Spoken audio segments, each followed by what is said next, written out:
Hello every one, ഒരു പുതിയ വീഡിയോയിലേക്ക് എല്ലാവർക്കും സ്വാഗതം. അപ്പോൾ നമ്മൾ ഇന്ന് നോക്കാൻ പോകുന്നത് മാരുതിയുടെ ഒരു പുതിയ മോഡലായിട്ടുള്ള മാരുതി വിക്ടോറസ്. കാര്യം ഇതൊരു മാരുതി ഗ്രാൻഡ് വിറ്റേറ അല്ലെങ്കിൽ നമ്മുടെ ഹൈ റൈഡറിൻ്റെ ഒക്കെ ഒരു പ്ലാറ്റ്ഫോമിലാണെങ്കിലും കംപ്ലീറ്റ്ലി ഡിഫറെൻ്റ് ആയിട്ടുള്ളൊരു വെഹിക്കിളായിട്ടാണ് എനിക്ക് ഇത് കാണുമ്പോൾ തോന്നിയിട്ടുള്ളത്. നിങ്ങളുടെ വ്യൂസ് ഒന്ന് കമൻറ്റ് ചെയ്യുക. നമ്മൾ സൈഡ് വ്യൂ നോക്കുമ്പോൾ ആ ഒരു ചെറിയ ബ്രിസ്സ പോലെ ഒരു ടച്ചാണ് എനിക്ക് തോന്നിയിട്ടുള്ളത്. ആ ഒരു സൈഡ് ഒരു ബി പില്ലറും സി പില്ലർ ഒബ്വിയസ്ലി ഡിഫറെൻ്റ്, പക്ഷേ ഒരു ബി പില്ലറൊക്കെ നോക്കുവാണെങ്കിൽ ആ ഒരു ബ്രിസേരെ ഒരു ടച്ചുണ്ട്. അത് കൂടാതെ തന്നെ അലോയ്സ് ആയാലും ഏകദേശം ആ ഒരു ടച്ചുണ്ട്. പക്ഷേ നമ്മൾ നോക്കുമ്പോൾ ഫ്രണ്ട് ആക്ച്വലി കംപ്ലീറ്റ്ലി ഡിഫറെൻ്റ് ആണ് കേട്ടോ, കംപ്ലീറ്റ്ലി ഡിഫറെൻ്റ് ആണ്. അതുപോലെ എൻ്റെ പനോറമിക് റൂഫും കാര്യങ്ങളൊക്കെ വളരെ നല്ലൊരു ഡിസൈനായിട്ടാണ് എനിക്ക് പേഴ്സണലി തോന്നിയിട്ടുള്ളത്. ഒബ്വിയസ്ലി നമ്മൾ ഫ്രണ്ട് നോക്കുമ്പോൾ തന്നെ ഇതൊരു ജർമ്മൻ കാറിൻ്റെ ഒരു ഫിനിഷായിട്ടാണ് എനിക്ക് തോന്നിയിട്ടുള്ളത്. ബാക്ക് പോർഷൻ നമ്മളിപ്പോൾ എല്ലാ വണ്ടിയിലും കണ്ടുവരുന്ന പോലെ ഒരു കണക്റ്റഡ് ടെയിൽ ലാമ്പാണ് നമ്മുടെ ബാക്കിൽ വരുന്നത്. അത് വളരെ നല്ലൊരു മാരുതിയിൽ നിന്നും കണ്ടുവരുന്ന ഒരു രീതിയല്ല, കുറച്ച് ഡിഫറെൻ്റ് ആയിട്ടുള്ള ഇതാണ്. അതുപോലെ നമുക്ക് സ്മാർട്ട് പവറായിട്ടുള്ള ടെയിൽ ഗേർഡ്സ് ഉണ്ട്. അത് വളരെ നല്ലൊരു ഡിസൈൻ എലമെൻ്റാണ്. നല്ലൊരു ഫീച്ചറും കൂടെയാണ് കേട്ടോ ഒബ്വിയസ്ലി. പിന്നെ നമുക്ക് ഇതിനകത്ത് ലെവൽ 2 അഡാസ് ഉണ്ട്. ഒബ്വിയസ്ലി അതൊരു ZXi പ്ലസ് വേരിയൻറ്റിൽ മാത്രമേ കിട്ടുള്ളൂ, ബട്ട് സ്റ്റിൽ നല്ലൊരു കാര്യമാണ്. നമുക്ക് ആ ഒരു ഫീച്ചേഴ്സൊക്കെ യൂസ് ചെയ്യുന്നവർക്ക് ലെവൽ 2 അഡാസ് ഫീച്ചേഴ്സ് യൂസ് ചെയ്യാൻ പറ്റുന്നൊരു വണ്ടിയാണ്. പിന്നെ 6 എയർ ബാഗ് സ്റ്റാൻഡേർഡാണ്. ഇപ്പോൾ ഒരു നമ്മുടെ സേഫ്റ്റി കാര്യങ്ങളും റൂൾസൊക്കെ വെച്ചിട്ട് 6 എയർ ബാഗ് സ്റ്റാൻഡേർഡായിട്ടാണ്. അപ്പോൾ അതുകൊണ്ട് നമ്മുടെ LXi വേരിയൻറ്റ് മുതൽ തന്നെ 6 എയർ ബാഗ്സ് അവൈലബിൾ ആയിരിക്കും. പിന്നെ അതുപോലെ 360 ഡിഗ്രി പാർക്കിംഗ് ക്യാമറ, അതും ഈ ഒരു ZXi പ്ലസ് വേരിയൻറ്റിലാണ് വരുന്നത്. പിന്നെ 360 ഒരു 4 വീൽ ഡിസ്ക് ബ്രേക്ക് ആയതുകൊണ്ട് തന്നെ ഇത് ഇലക്ട്രോണിക് പാർക്കിംഗ് ബ്രേക്ക് ഉണ്ട്. ഓട്ടോമാറ്റിക് വേരിയൻസിലായിരിക്കും ഇത് വരിക. ഓക്കെ, ഇലക്ട്രോണിക് പാർക്കിംഗ് ബ്രേക്ക് ഉണ്ട്. ഹിൽ ഹോൾഡ് അസിസ്റ്റ് ഉണ്ട്. പിന്നെ അതുപോലെ തന്നെ ഈ ഒരു വെഹിക്കിളിൻ്റെ സേഫ്റ്റി റേറ്റിംഗ് 5 സ്റ്റാർ കിട്ടിയൊരു വെഹിക്കിളാണ് ഗ്ലോബൽ എൻക്യാപ്പിൽ. അപ്പോൾ സുസുക്കിയുടെ ടെക് പ്ലാറ്റ്ഫോമാണ്, ഇതിൻ്റെ ഒരു ഷാസിയാണ് കാര്യങ്ങളൊക്കെയാണ് കാണിച്ചേക്കുന്നത്. സോ സേഫ്റ്റി വൈസ് വളരെ നല്ലൊരു, ഇപ്പം ആക്ച്വലി മാരുതി ഒരുപാട് ഇമ്പ്രൂവ് ചെയ്തിട്ടുണ്ട്. ഇപ്പോൾ നമ്മളെ മാരുതി ഡിസയർ ആയാലും പിന്നെ ഈ വെഹിക്കിൾസൊക്കെ ആയാലും സേഫ്റ്റിയുടെ കാര്യത്തിൽ ഇപ്പോൾ പണ്ട് നമ്മൾ കുറ്റം പറഞ്ഞിരിക്കുന്ന പോലെ ആ ഒരു മാരുതി അല്ല ഇപ്പോൾ. നല്ല ഡിസൈനിലും അതുപോലെ സേഫ്റ്റിയിലും ഒരുപോലെ അവർ കാര്യങ്ങളൊക്കെ നോക്കുന്നുണ്ട്. അപ്പോൾ നമുക്ക് ബാക്കി ഫീച്ചേഴ്സ് നോക്കാം. 6 വേ പവർ ഡ്രൈവർ സീറ്റ് ഉണ്ട്. പിന്നെ കംപ്ലീറ്റ്ലി ഡിജിറ്റൽ ആയിട്ടുള്ള ഇൻസ്ട്രുമെൻറ്റ് ക്ലസ്റ്ററാണ് വരുന്നത്. 23.03 multi information digital cluster. So that's A nice. പിന്നെ വെൻറ്റിലേറ്റഡ് സീറ്റ്, ഇപ്പോൾ നല്ല ചൂടാണ്, നിങ്ങൾക്ക് കാര്യങ്ങളൊക്കെ അറിയാം. അപ്പം ventilated seats A very blessing. Actually നമ്മളൊരു ഫംഗ്ഷനൊക്കെ പോകുമ്പോഴാണെങ്കിലും പണ്ടത്തെ പോലെ ഇപ്പം നമ്മുടെ മുതുകും കാര്യങ്ങളൊക്കെ ഭയങ്കര വെറ്റായിട്ട് പോവുക. ഇറ്റ്സ് എ വെരി ഒരു വളരെ നല്ലൊരു ഫീച്ചറാണ് ഈ ഒരു വെൻറ്റിലേറ്റഡ് സീറ്റ് ആഡ് ചെയ്യുന്നത്. അപ്പോൾ പിന്നെ ഒരു ഏറ്റവും ഇമ്പോർട്ടൻ്റ് എനിക്ക് നല്ലൊരു കാര്യമായിട്ടും തോന്നിയിട്ടുള്ളത് PM 2.5ൻ്റെ ഒരു ഫിൽട്രേഷൻ സിസ്റ്റം ടോപ്പ് ആൻഡ് വേരിയൻറ്റിൽ കൊടുത്തിട്ടുണ്ട്. അപ്പോൾ ഇപ്പോൾ നമ്മൾ പൊല്യൂട്ടഡ് ആയിട്ടുള്ള ഏരിയ കൂടെ പോവുകയാണെങ്കിൽ ഇതിനകത്ത് നമുക്കൊരു PM 2.5, അപ്പോൾ നിങ്ങൾക്ക് എല്ലാവർക്കും അറിയാമെന്ന് പ്രതീക്ഷിക്കുന്നു. ഇതൊരു PM 2.5 എന്ന് പറയുമ്പോൾ അതൊരു 2.5 മൈക്രോൺസിൽ വരെയുള്ള നമ്മുടെ എയറിലുള്ള പൊല്യൂട്ടൻസിനെ ഈ ഒരു സിസ്റ്റം പ്യൂരിഫൈ ചെയ്യും. അപ്പോൾ അതിന് ലൈവായിട്ട് നമുക്കത് മോണിറ്റർ ചെയ്യാം, അകത്ത് എങ്ങനെയാണ് നമ്മുടെ എയർ ക്വാളിറ്റി എന്നൊക്കെ മോണിറ്റർ. ഞാൻ ഇപ്പോഴും ഓർക്കുന്നു നമ്മുടെ ഒരു വീഡിയോയിൽ അതായത് ഒരു ഹൈ എൻഡ് കാറാണ്. അപ്പോൾ കാറിൻ്റെ വിൻഡോ ഡൽഹിയിലാണ് ഓടിക്കൊണ്ടിരിക്കുന്നത്. അപ്പോൾ കാറിൻ്റെ അകത്ത് ഓൾറെഡി അവരൊരു സിസ്റ്റം വെച്ചിട്ട് പൊല്യൂഷൻ അളക്കുന്നുണ്ട്. അപ്പം അകത്ത് വളരെ കുറവാണ് പൊല്യൂഷൻ. അപ്പം അവർ ജസ്റ്റ് ആ ഒരു ഗ്ലാസ് തുറക്കുമ്പോൾ പുറത്തേക്കുള്ള പൊല്യൂഷൻ അകത്തേക്ക് കയറുമ്പോൾ ഇത് ഇൻക്രീസ് ചെയ്യുന്നത് ഇറ്റ്സ് വെരി അലാമിങ്. അപ്പം നമുക്കിവിടെ അത്ര പ്രശ്നമില്ല, പക്ഷേ പൊല്യൂഷനൊക്കെ ഉള്ള സ്ഥലത്ത് ഈ ഫീച്ചർ വളരെ നല്ലൊരു കാര്യമാണ്. പിന്നെ ഈ പറഞ്ഞ ബാക്കിയെല്ലാം നമ്മളെ ബേസിക്കായിട്ട് ഇൻഫോർടൈൻമെൻറ്റ് സിസ്റ്റത്തിൽ വരുന്ന കുറച്ച് കാര്യങ്ങളൊക്കെയാണ്.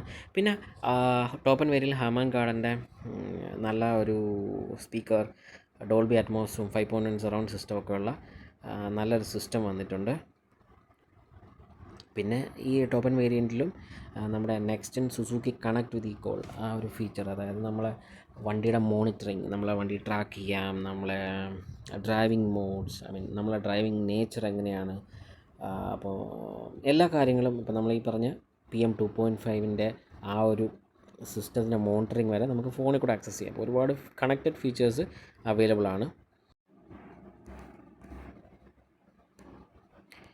പിന്നെ വരുന്നൊരു മികച്ചൊരു സിസ്റ്റമാണ് ഈ പറഞ്ഞ ഓൾ ഗ്രിപ്പ് എന്ന് പറയുന്നത്. നമുക്ക് അത്യാവശ്യം ഓഫ് റോഡ് കാര്യങ്ങളൊക്കെ പോകണമെന്നുണ്ടെങ്കിൽ നമുക്കൊരു ഓൾ വീൽ ഡ്രൈവ് സിസ്റ്റം വരുന്നൊരു മോഡ് ഒരു വേരിയൻറ്റും കൂടെ ഈ ഒരു മാരുതിയിൽ അവൈലബിൾ ആണ്.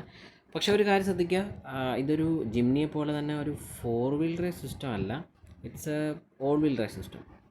അപ്പോൾ ഒരു ലോ റേഞ്ചിലുള്ള ട്രാൻസ്ഫർ കേസൊക്കെ ഉള്ള ഒരു പക്ക ഓഫ് റോഡ് മെറ്റീരിയലാണ് നമ്മൾ ജിംനി എന്ന് പറയുന്നത്.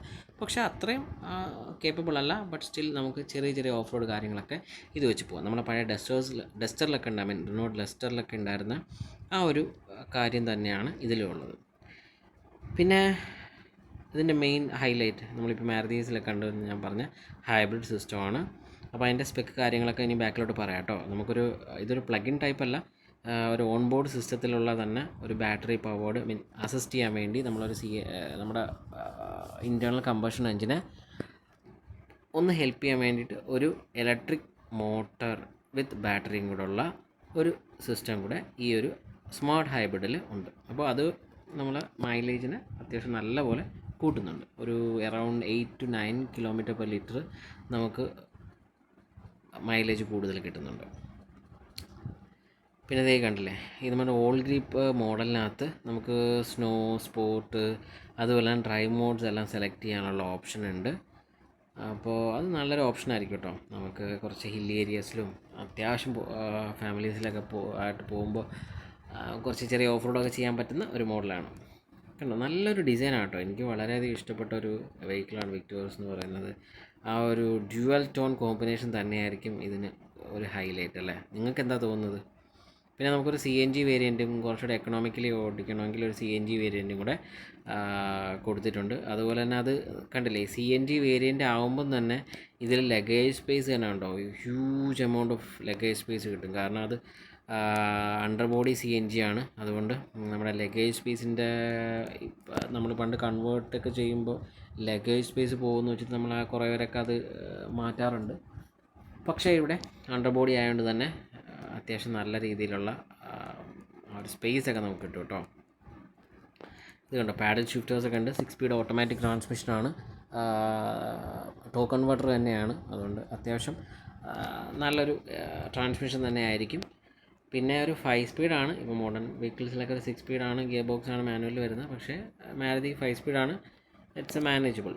അതുപോലെ ഇതൊരു നമ്മുടെ ഭയങ്കര പഞ്ചിയായിട്ട് ഒരു സ്പോർട്സ് വെഹിക്കിളാണെന്ന് പറയാൻ നമുക്ക് പറ്റത്തില്ല. It's A family car. അപ്പോൾ അതിൻ്റേതായിട്ടുള്ള ആ ഒരു നേച്ചറായിരിക്കും ഇതിനകത്ത് വരിക. അതിൻ്റെ ഇൻറ്റീരിയർ ഇറ്റ്സ് വെരി അപ്പീലിങ് അല്ലേ? എനിക്കത് തന്നെ തോന്നിയിട്ടുള്ളത്. അപ്പം ഒരു സാധാരണ ഒരു മാരുതി കാറിൻ്റെ ഇൻറ്റീരിയർ പോലെ അല്ല എനിക്ക് തോന്നുന്നു. ഒരു ജർമ്മൻ ടച്ച് എവിടെയൊക്കെയോ എനിക്ക് തോന്നുന്നുണ്ട്. ഇതേ നമ്മുടെ ആ ഒരു ഓൾ ബ്ലാക്ക് ഇൻറ്റീരിയർ വിത്ത് ഷാംപെയിൻ ഗോൾഡ് ആക്സൻസ്, അത് വളരെ നൈസായിട്ടുണ്ട്. പിന്നെ black and Ivory interior with silver accents. അപ്പോൾ 2 തരത്തിലുള്ള ആ ഒരു കളർ കോമ്പിനേഷൻ നമുക്ക് അവൈലബിൾ ആണ്. രണ്ടും വളരെ നല്ല ഒരു ഇതായിട്ടാണ് എനിക്ക് തോന്നിയിട്ടുള്ളത്. പിന്നെ അതിൻ്റെ കളേഴ്സൊക്കെ നമുക്കൊന്ന് നോക്കാം. ഡ്യുവൽ ടോണിൽ നമുക്ക് ബ്ലൂ വിത്ത്, അത് നമ്മൾ ഈ ബ്രോഷറിൽ കണ്ട അവരുടെ മെയിൻ ഹൈലൈറ്റ് ആയിട്ടുള്ള കളർ തന്നെയാണ് ഈ ഒരു ബ്ലൂ വിത്ത് ബ്ലാക്ക് റൂഫ് എന്ന് പറയുന്നത്. പിന്നെ നമ്മൾ ബ്രസീലും എല്ലാത്തിനും കണ്ടുവരുന്ന ആ ഒരു sizzling read with bluish black, പിന്നെ ഒരു സിൽവർ ബ്ലാക്ക് ഉണ്ട്. പിന്നെ നമ്മൾ മോണോട്ടോൺ ആയിട്ടുള്ള ബ്ലൂ ഉണ്ട്, റെഡ് ഉണ്ട്, മിസ്റ്റ് ഗ്രീൻ. ഇത് കുറച്ച് നല്ലൊരു കളറായിട്ടാണ് എനിക്ക് തോന്നുന്നത്, ഒരു വെറൈറ്റി കളറായിരിക്കും. പിന്നെ ബ്ലാക്ക് ഉണ്ട്, then silver, grey, Arctic white. ഇത്രയാണ് ഇതിൻ്റെ ഒരു കളേഴ്സ് എന്ന് പറയുന്നത്. നിങ്ങൾക്ക് ഇഷ്ടപ്പെട്ടൊരു കളറൊന്ന് കമൻറ്റ് ചെയ്യാം കേട്ടോ. എനിക്ക് personally this eternal blue with bluish black തന്നെയാണ് എനിക്കിഷ്ടപ്പെട്ട കളറ്. അപ്പോൾ നമുക്കിതിൻ്റെ സ്പെക്ക് കാര്യങ്ങളൊക്കെ ഒന്ന് നോക്കാം കേട്ടോ, വിശദമായിട്ട് നോക്കാം. ഇതിൻ്റെ ലെങ്ത്ത് ഒരു 4360, അതായത് നമ്മളൊരു ഈ ഹൈറൈഡറിനെക്കാട്ടിലും കുറച്ചുകൂടെ ലെങ്ത്ത് ഉണ്ട് ആക്ച്വലി. ഒരു മേ ബി 15 or 20, എനിക്ക് കറക്റ്റ് അല്ല, ബട്ട് സ്റ്റിൽ കുറച്ചുകൂടെ ലെങ്ത്ത് കൂടുതലാണ് ഈ വെഹിക്കിളിൽ. പിന്നെ വിഡ്ത്ത് ഓക്കെ. ഇതിൻ്റെ ഫ്യൂൽ എഫിഷ്യൻസി എന്ന് പറയുന്നത് ഇറ്റ്സ് ഓൾ ഗ്രിപ്പ് മോഡലാകുമ്പോൾ കുറച്ച് കുറവാണ്, 19 km/ലിറ്റർ കിട്ടും. പക്ഷേ ബാക്കി വേരിയൻസ് ഒക്കെ ഒരു 21, നമ്മുടെ സ്മാർട്ട് ഹൈബ്രിഡ് വരുമ്പോൾ 28 വരെ കിട്ടും കേട്ടോ. പിന്നെ സീറ്റിംഗ് കപ്പാസിറ്റി അറിയാമല്ലോ, 5 തന്നെയാണ്. K15C വരുന്ന സ്മാർട്ട് ഹൈബ്രിഡ് മോഡലുണ്ട്. പിന്നെ നമ്മുടെ നോർമൽ ഒരു M15Dയിൽ വരുന്ന M15D കേട്ടോ, നമ്മുടെ നമ്മുടെ സ്ട്രോങ് ഹൈബ്രിഡിൽ വരുന്നത് M15D വരുന്ന 3 സിലിണ്ടർ എഞ്ചിനാണ്. K15Cയിലെ സ്മാർട്ട് ഹൈബ്രിഡും പിന്നെ നോർമൽ K15Cയിലെ സീരീസിൽ വരുന്ന നോർമൽ എഞ്ചിനും ഉണ്ട്. ഓക്കെ, അപ്പോൾ 15D ആണ് ഈ പറയുന്ന സ്മാർട്ട് ഹൈബ്രിഡിലുള്ളത്. പിന്നെ മാക്സിമം പവർ എന്ന് പറയുന്നത് നമുക്ക് ഈ സ്മാർട്ട് ഹൈബ്രിഡിൻ്റെ കാര്യങ്ങൾ ആദ്യം നോക്കിയിട്ട് സ്ട്രോങ് ഹൈബ്രിഡിലോട്ട് പോകാം. സ്മാർട്ട് ഹൈബ്രിഡിന് ആക്ച്വലി 103 PS പവറും ഒരു 139 Nm ഓഫ് ടോക്കുമാണ് വരുന്നത്. അത് നോർമലി നമ്മൾ കണ്ടുവരുന്ന ബ്രീസയിലെ ആ ഒരു എഞ്ചിൻ തന്നെയാണ് ഇതിനകത്ത് വരുന്നത്. അതേ സെയിം പവർ ഔട്ട്പുട്ട് തന്നെയാണ് വരുന്നത്. പിന്നെ നമ്മൾ ഈ സ്ട്രോങ് ഹൈബ്രിഡ് എടുക്കുമ്പോൾ ഒരു 92.45 PS പിന്നെ ഈ മോട്ടറിൻ്റെ ഒരു 80 PS പവറും പറയുന്നുണ്ട്. അപ്പോൾ നമ്മൾ ഒരിക്കലും വിചാരിക്കരുത് 92 + 80 ഒരു 170 bhp ആണ് ഇതിൻ്റെ പവർ എന്ന് ഒരിക്കലും വിചാരിക്കരുത്. ഈ 80 PS എന്ന് പറയുന്നത് അതിൻ്റെ ഒരു പീക്ക് ഔട്ട്പുട്ടാണ്. ഓക്കെ, അതായത് ഈ മോട്ടറിന് സാധ്യമാകുന്ന ഒരു പീക്ക് ഔട്ട്പുട്ടാണ്. അപ്പോൾ ഇതിൻ്റെ ഒരിക്കലും കമ്പൈൻ ചെയ്ത് നമുക്ക് അത്രയും ഔട്ട്പുട്ട് കിട്ടത്തില്ല. ഒരു കമ്പൈൻ ചെയ്തിട്ട് അറൗണ്ട് നമുക്കൊരു 120 അല്ലെങ്കിൽ 115 ആ ഒരു bhpയിലായിരിക്കും ഇവർ പീക്ക് പവർ കട്ട് അല്ലെങ്കിൽ റെസ്ട്രിക്റ്റ് ചെയ്ത് വെച്ചേക്കുന്നത്. ഓക്കെ, പിന്നെ ഇതിനകത്തൊരു നമ്മൾ ഈ സ്മാർട്ട് ഹൈബ്രിഡ് ആണോ സ്ട്രോങ് ഹൈബ്രിഡ് ആണോ കുറച്ചുകൂടെ പഞ്ചിയർ എന്ന് പറഞ്ഞാൽ ഒബ്വിയസ്ലി സ്ട്രോങ് ഹൈബ്രിഡ് തന്നെ ആയിരിക്കും. കാരണം ഇതിൻ്റെ ഈ ഒരു ടോർക്കും ഈ ഒരു അസിസ്റ്റൻസും കൂടെ നമ്മൾ ആ ഒരു നോർമൽ ഉള്ള ഞാൻ പറഞ്ഞില്ലേ, നോർമലി നമുക്ക് 103 bhp ആണ് നോർമൽ ഒരു K15Cയിൽ വരുന്നത്. ഈ M15Dയിൽ വരുന്ന സ്ട്രോങ് ഹൈബ്രിഡിൽ വരുമ്പോൾ എറൗണ്ട് കമ്പൈൻഡ് പവർ 120 115 ആ ഒരു bhpയിൽ വരുന്നതുകൊണ്ട് തന്നെ കുറച്ചുകൂടെ പഞ്ചി ആയിരിക്കും, കുറച്ചുകൂടെ ടോർക്കി ആയിരിക്കും. കാരണം ഇലക്ട്രിക് മോട്ടറിൻ്റെ ഏറ്റവും വലിയ പ്രത്യേകതയാണ് ഇൻസ്റ്റൻറ്റ് ടോർക്ക് എന്ന് പറയുന്നത്. ആ ഒരു ഇൻസ്റ്റൻറ്റ് ടോർക്ക് നമുക്ക് ഇനിഷ്യലി എടുക്കുമ്പോൾ ആ ഒരു ടോർക്കിൻ്റെ ഫീലിംഗ് ഉറപ്പായിട്ടും വരും. പിന്നെ അതുപോലെ തന്നെ ഫ്യൂൽ എഫിഷ്യൻറ്റുമാണ്. 2 ഗിയർ ബോക്സ് ഓപ്ഷൻസാണ് വരുന്നത്, നമ്മൾ ഓൾറെഡി പറഞ്ഞിരുന്നു. പിന്നെ 4 ഡിസ്ക് ബ്രേക്കാണ് കേട്ടോ, എല്ലാ വേരിയൻസിലും ഡിസ്ക് ബ്രേക്കാണ് വരുന്നത്, അത് നല്ലൊരു കാര്യമാണ്. പിന്നെ നമുക്ക് ഫീച്ചേഴ്സൊക്കെ നോക്കുമ്പോൾ നിങ്ങൾ പറയുക കേട്ടോ, ഞാൻ എല്ലാം ആക്ച്വലി എക്സ്പ്ലെയിൻ ചെയ്തിട്ടാണ് പോകുന്നത്. നിങ്ങൾ കമൻറ്റിലൊന്ന് പറയുക എങ്ങനെയാണ് ഇനിയുള്ള റിവ്യൂസ് പറയേണ്ടത്, നിങ്ങൾക്ക് ഏതൊക്കെ വെഹിക്കിൾസാണ് റിവ്യൂ ചെയ്യേണ്ടത് എന്നൊക്കെ ഒന്ന് പറയുന്നത് എനിക്ക് എൻ്റെ ഒരു റിവ്യൂസിനെ ഒന്ന് മെച്ചപ്പെടുത്താൻ സഹായിക്കും. പിന്നെ എൻ്റെ റിവ്യൂസിൽ എന്തെങ്കിലും പ്രശ്നമുണ്ടെങ്കിലും നിങ്ങളൊന്ന് പറയാം, അപ്പം ഞാൻ അതൊക്കെ പരിഹരിക്കാം. ബേസിക്കലി എനിക്ക് വണ്ടികളിൽ ഒരുപാട് ഇഷ്ടമുണ്ട്. അപ്പോൾ ആ ഒരു ഇതിലാണ് ഞാനൊരു ചാനൽ, എൻ്റെ പരിമിതമായ അറിവ് നിങ്ങളുടെ കൂടെ ഒന്ന് പരക്കട്ടെ എന്ന് വെച്ചിട്ടാണ് ഞാനും ഈ ഒരു ചാനലൊന്ന് തുടങ്ങാം എന്ന് വിചാരിച്ചത്. അപ്പോൾ അതിനകത്ത് ക്രൂയിസ് കൺട്രോൾ, ഇപ്പം എനിക്ക് ബേസിക്കലി ഇഷ്ടപ്പെട്ട കുറച്ച് ഫീച്ചേഴ്സ് എന്ന് പറയുന്നത് ക്രൂയിസ് കൺട്രോൾ എനിക്ക് അത്യാവശ്യമായിട്ട് തോന്നിയിട്ടുള്ള ഫീച്ചറാണ്. അത് നമുക്ക് VXI മുതലാണ് വരുന്നത്. പിന്നെ ഈ അഡ്ജസ്റ്റബിൾ ടിൽറ്റ് ആൻഡ് ടെലിസ്കോപ്പിക് അത് എല്ലാ വേരിയൻറ്റിലും ഉണ്ട് കേട്ടോ. അത് നല്ലൊരു ഓപ്ഷൻ. നമ്മൾ ഹൈറ്റ് അനുസരിച്ചൊക്കെ നമുക്ക് ടിൽറ്റ് ചെയ്യാം, ടെലിസ്കോപ്പ് ആയിട്ടും എല്ലാ 2 രീതിയിലും അഡ്ജസ്റ്റ് ചെയ്യാൻ പറ്റുന്നൊരു സ്റ്റിയറിംഗ് കോളമുണ്ട്. സൺഗ്ലാസ് ഹോൾഡർ എനിക്ക് ഐ ഡോണ്ട് കെയർ, ഞാൻ എൻ്റെ പേഴ്സണൽ കാര്യമാണ് പറയുന്നത്, കുഴപ്പമില്ല. പിന്നെ നമ്മുടെ സെൻറ്റർ ആംബ്രസ്റ്റൊക്കെ നമുക്ക് എല്ലാ വേരിയൻറ്റിലും ഉണ്ട്, അത് നല്ലൊരു കാര്യമാണ്. സ്ലൈഡിങ് ആംബ്രസ്റ്റ് അത് നല്ല കാര്യമാണ്.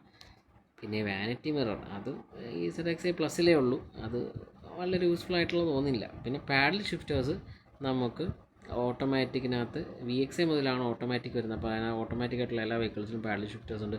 കീലെസ് എൻട്രി എല്ലാത്തിലും ഉണ്ട്, നല്ലൊരു ഫീച്ചറാണ്. പിന്നെ ഈ ഇക്കോ സ്പോർട്ട് നോർമൽ മോഡ്സ് വരുന്നത് സ്ട്രോങ് ഹൈബ്രിഡ് ആയിട്ടുള്ള VXI മുതലുള്ള സ്ട്രോങ് ഹൈബ്രിഡ് മോഡൽസ് മാത്രമേ ഈ ഒരു ഇതുള്ളൂ. പിന്നെ ടെറൈൻ മോഡ്സ് അറിയാമല്ലോ, നമുക്ക് ഓൾ ഗ്രിഡ് മോഡലിനകത്താണുള്ളത്. പിന്നെ അഡാപ്റ്റീവ് ക്രൂസ്, അതായത് ഇനി വരുന്നതാണ് നമ്മളെ സേഫ്റ്റി ആൻഡ് സെക്യൂരിറ്റി വരുന്ന അഡാസ് ഫീച്ചേഴ്സ് എന്ന് പറയുന്നത്. ഈ ഒരു അഡാസ് ഫീച്ചേഴ്സ് എല്ലാം തന്നെ നമുക്കൊരു ZXi പ്ലസ് വേരിയൻറ്റ് പ്ലസ് ഓട്ടോമാറ്റിക്കായിട്ടുള്ള വേരിയൻറ്റിൽ മാത്രമേ ഈ ഒരു ലെവൽ 2 അഡാസ് അത് അങ്ങനെ പറ്റുള്ളൂ. കാരണം നമ്മൾ മാനുവൽ ട്രാൻസ്മിഷനകത്ത് ഈ അഡാസ് ഫീച്ചേഴ്സ് നമുക്ക് ഒരിക്കലും യൂസ് ചെയ്യാൻ പറ്റത്തില്ല. കാരണം അറിയാമല്ലോ, നമുക്ക് ഗിയർ ചേഞ്ചിങ് കാര്യങ്ങളൊക്കെ വരുമ്പോൾ ഇഷ്യൂസ് വരും. അപ്പോൾ അതുകൊണ്ട് automatic variant plus ZXi plus ഇതിനകത്താണ് നമുക്ക് അഡാസ് ഫീച്ചേഴ്സൊക്കെ വരുന്നത്. പിന്നെ എമർജൻസി സ്റ്റോപ്പ് സിഗ്നൽ അത് നമുക്കറിയാമല്ലോ, അത് വേറെ ഒന്നുമില്ല, ബാക്കിലത്തെ അത്യാവശ്യം നമ്മൾ പാനിക്കായിട്ട് ബ്രേക്ക് ചെയ്യുമ്പോൾ കുറച്ചുകൂടെ ബ്രൈറ്റായിട്ട് മിന്നി കത്തുന്ന ഒരു ഫീച്ചറാണ്. ഓക്കെ, അത് നമ്മുടെ ടോപ്പിന് വേരിയൻറ്റ് മാത്രമേ ഉള്ളൂ. പിന്നെ ഇലക്ട്രോണിക് സ്റ്റെബിലിറ്റി പ്രോഗ്രാം കൺട്രോളുണ്ട്, പിന്നെ ട്രാക്ഷൻ കൺട്രോൾ സിസ്റ്റം ഉണ്ട്, engine drag control, hill hold assist, അങ്ങനെ ഒത്തിരി ഫീച്ചേഴ്സ് ഉണ്ട്. നിങ്ങൾക്ക് ഇതിനകത്ത് കാണുമ്പോൾ അറിയാൻ പറ്റും. പിന്നെ ഹിൽ ഡിസൻ കൺട്രോൾ ഓൾ ഗ്രിപ്പ് മോഡൽസിൽ മാത്രമേ ഉള്ളൂ. അത് കുറച്ച് യൂസ്ഫുൾ ഫീച്ചറാണ്. അതെല്ലാ കുറച്ചുകൂടെ ഒരു ZXi നോർമൽ വേരിയൻറ്റിലും കൊടുക്കാമെന്ന് എനിക്ക് തോന്നി, ബട്ട് അതിനകത്തില്ല. പിന്നെ ഇലക്ട്രോണിക് പാർക്കിംഗ് ബ്രേക്ക്, ഓട്ടോമാറ്റിക് ആയിട്ടുള്ള എല്ലാ വേരിയൻസിലും ഇലക്ട്രോണിക് പാർക്കിംഗ് ബ്രേക്ക് ഉണ്ട്. അത് നല്ലൊരു ഫീച്ചറാണ്. 360 ഡിഗ്രി ക്യാമറ ടോപ്പ് ആൻഡ് വേരിയൻറ്റിൽ മാത്രമേ നമുക്ക് വേണമെങ്കിൽ ആഡ് ചെയ്യാം. It will be available as ഷോറൂമിൽ നിന്ന് തന്നെ അപ്ഡേറ്റ് ചെയ്യാൻ പറ്റുമെന്നാണ് എനിക്ക് തോന്നുന്നത്. പിന്നെ front parking sensors and rear parking sensors ഇതെല്ലാം റിയർ പാർക്കിംഗ് സെൻസർ എല്ലാത്തിലും ഉണ്ട്, പക്ഷേ front parking sensor top end വേരിയൻറ്റിൽ മാത്രമേ ഉള്ളൂ. Reverse parking camera it will be available from VXi variant. TPMS VXi variant തൊട്ടുണ്ട്. 6 എയർ ബാഗ് എല്ലാത്തിലും സ്റ്റാൻഡേർഡ്, ഞാൻ പറഞ്ഞിരുന്നല്ലോ, സേഫ്റ്റിയുടെ ഭാഗമായിട്ട് ഇതെല്ലാം സ്റ്റാൻഡേർഡായിട്ട് തന്നെ കൊടുത്തേക്കുന്നത്. പിന്നെ ബാക്കിയൊക്കെ നിങ്ങൾക്ക് വായിച്ച് നോക്കാം. ഞാൻ സ്ക്രോൾ ചെയ്യുന്നുണ്ട്. ഇത് ഞാൻ സ്കിപ്പ് ചെയ്യുന്ന കാരണം വെച്ചാൽ വലിയൊരു സംഭവമായിട്ട് ബാക്കിയെല്ലാം ഫീച്ചേഴ്സൊക്കെ അത്യാവശ്യം ഉണ്ട്. ബാക്കി എല്ലാ വേരിയൻറ്റിലും ഡിഫറൻസ് ഒന്നുമില്ല, അപ്പോൾ അതുകൊണ്ടാണ് ഞാനത് വിട്ടത്. പിന്നെ നമ്മൾ ഒബ്വിയസ്ലി ഇൻഫോർടൈൻമെൻറ്റ് സിസ്റ്റം 10.1 ആണ് ടോപ്പ് ആൻഡ് വേരിയൻറ്റിൽ, ബാക്കിയെല്ലാം 7 ഇഞ്ചിൻ്റെയാണ്. ഹാമൻ ഗാർഡൻ്റെ വരുന്ന system it is only in ZXi plus variant.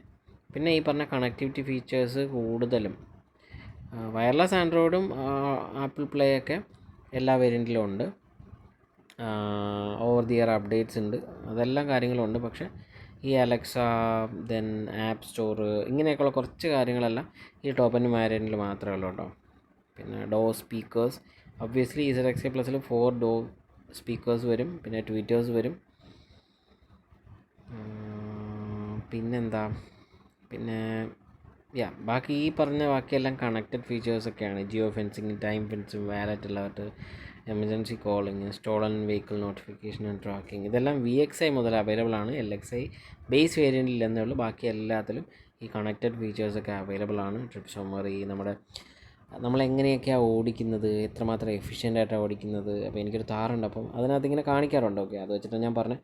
അത് തന്നെയായിരിക്കും ഇതിനകത്ത് കുറച്ചുകൂടെ ഫീച്ചേഴ്സ് കാണും obviously. Over speeding alert, seat belt alert. ഇനി ഇതിനകത്ത് അറിയില്ല, ജിമ്നിയെ പോലെ ബാക്കിലും കൂടെ നമ്മൾ ഇരുന്നാൽ മാത്രമേ ഈ സീറ്റ് ബെൽറ്റ് അലേർട്ട് നിൽക്കുകയുള്ളൂ എന്നറിയില്ല, ബട്ട് എനിവേ. പിന്നെ PM 2.5 മോണിറ്ററിങ്, ഇതെല്ലാം ZXi പ്ലസ് വേരിയൻറ്റിലാണുള്ളത്. പിന്നെ റിമോട്ട് ഫങ്ഷൻസ്, അത് വലിയ ഉപയോഗം ഉള്ള കാര്യമല്ല നമുക്ക്. Then colour variants. പിന്നെ നമ്മുടെ ഈ ഒരു മൈലേജിൻ്റെ കാര്യമാണ് ലാസ്റ്റ് പറയുന്നത്. പിന്നെ മാരുതിയുടെ സ്റ്റാൻഡേർഡ് ആയിട്ടുള്ള 3 ഇയർ 1 lakh വാറണ്ടി ഉണ്ട്. നമുക്ക് 6 വർഷം വരെ നീട്ടാൻ പറ്റും, എക്സ്റ്റൻഡബിൾ വാറണ്ടി എടുക്കാൻ പറ്റും കേട്ടോ. അപ്പോൾ ഇത്രയൊക്കെയാണ് നമ്മൾ ഇന്നത്തെ ഒരു റിവ്യൂ എന്ന് പറയുന്നത്. ഞാൻ ബേസിക്കലി ഇങ്ങനൊരു ബ്രോഷർ ആയിട്ടുള്ളൊരു പുതിയ തരത്തിലുള്ള റിവ്യൂ ആണ് ഞാൻ പരീക്ഷിക്കുന്നത്. അപ്പോൾ നിങ്ങൾ വിലയേറെ അഭിപ്രായങ്ങളൊന്ന് പറയാം. നിങ്ങൾക്ക് ഇനി ഏത് വെഹിക്കിളാണ് നിങ്ങൾക്ക് ഇഷ്ടപ്പെട്ട വെഹിക്കിൾ പറഞ്ഞാൽ ഞാൻ അതിൻ്റെ സ്പെക്ക് എടുത്തൊന്ന് അനലൈസ് ചെയ്ത് നമുക്കൊരു വീഡിയോ ചെയ്യാം. Hope you like the video. Bye by.